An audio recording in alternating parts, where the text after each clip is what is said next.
জামাতে ইসলামী মুনাফিক সোজা বাংলায় রুহুল কবির রিজভী আহমেদ বিএনপির আলোচিত নেতা, বিএনপির সিনিয়র যুগ্ম মহাসচিব এটি বলছেন।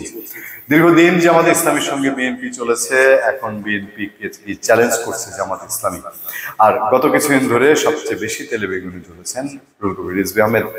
তিনি জামাতে ইসলামীকে এবার মুনাফিক বললেন অনেকটা সরাসরি, এবং বলা যেতে পারে যে বিএনপি জামাত ইসলামীকে নিয়ে সরাসরি যখন বাক্যবাণ শুরু করেছে তার প্রথম পর্যায়ে হচ্ছে রুহুল কবির রিজভী আহমেদ। আজকের এই খবরটা বেশ হুলস্থুল করা। সেই খবরে বলা হচ্ছে যে জামাত ইসলামী দীর্ঘদিন ছিল আপনার বিএনপির সঙ্গে, কিন্তু থাকার পরে নানান সুবিধা নিয়ে জামাত নাকি সরে গেছে, এরকম হচ্ছে রুহুল কবির রিজভী আহমেদের বক্তব্য। বিএনপির সিনিয়র যুগ্ম মহাসচিব অ্যাডভোকেট রুহুল কবির রিজভী বলেছেন, আমরা জামাতকে সমর্থন করিনি, বিএনপির উদারতার কারণে তারা বাংলাদেশের প্রথম রাজনীতি করার সুযোগ পায়, কিন্তু সবসময় এই দলটি মুনাফিকি করেছে, মুনাফিকি ছাড়া তারা কিছু করেনি। লক্ষণ কিন্তু ভালো না, খেয়াল করে দেখবেন।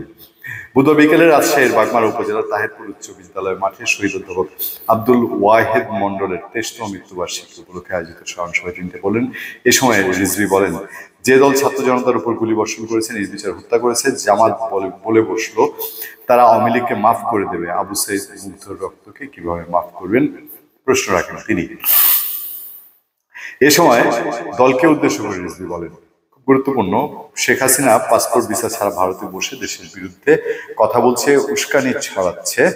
সেই ভারত আপনাদের কাছে প্রিয় হয়ে গেলে এটা খুবই দুঃখজনক। আমি জানি না কেন এই কথা তিনি হঠাৎ করে বললেন।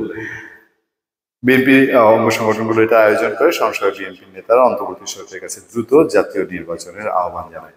কথা হলো, যখন আওয়ামী লীগ খুব সমালোচনা করছে বিএনপি, জামাতের সাথে তারা আছে, জামাত যুদ্ধ অপরাধী, জামাত মানবতা বিরোধী, জামাত স্বাধীনতা বিরোধী, জামাত বাংলাদেশের অস্তিত্ব স্বীকার করে না, তখন বিএনপি নেতারা বলতেন, ও আমাদের সাথে আছে বলে জামাত এখন খারাপ, আর জামাত যখন আওয়ামী লীগের সঙ্গে যায় তখন তারা খুব ভালো, ডিফেন্ড বলতেন।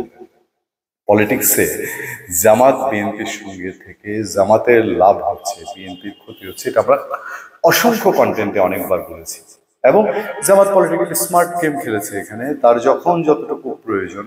পলিটিক্সে তো ক্ষমা, মাপ, আবেগ এগুলোর কোনো জায়গা নেই। কৌশলে যাকে তুমি ল্যাং মেরে হোক, একেবারে রাজার চাল, তাই না, বলে না, দাবার চালের মতন। এখানে মায়া মমতা, ওই মুনাফিকি ইনসাফির জায়গা কতটা আছে।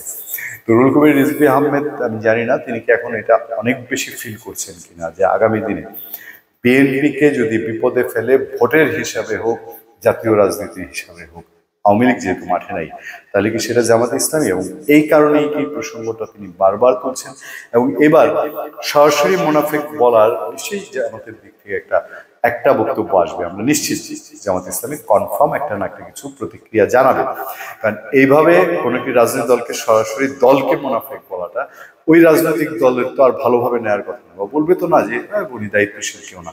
রুহুল কবির রিজভী আহমেদ বিএনপির স্পোক্সম্যানদের মধ্যে একজন, মূল স্পোক্সম্যানও তাকে অনেক সময় বলা হয়। সুতরাং রাজনীতির মাঠকে এটা গরম করার জন্য অনেক বেশি যথেষ্ট রিজভী আহমেদের বক্তৃতা। আমরা নজর রাখবো পরবর্তী ডেভেলপমেন্টের জন্য। ধন্যবাদ সবাইকে, ভালো থাকবেন, সুস্থ থাকবেন। আপনার সাথে আতিক রহমান পূর্ণিয়া।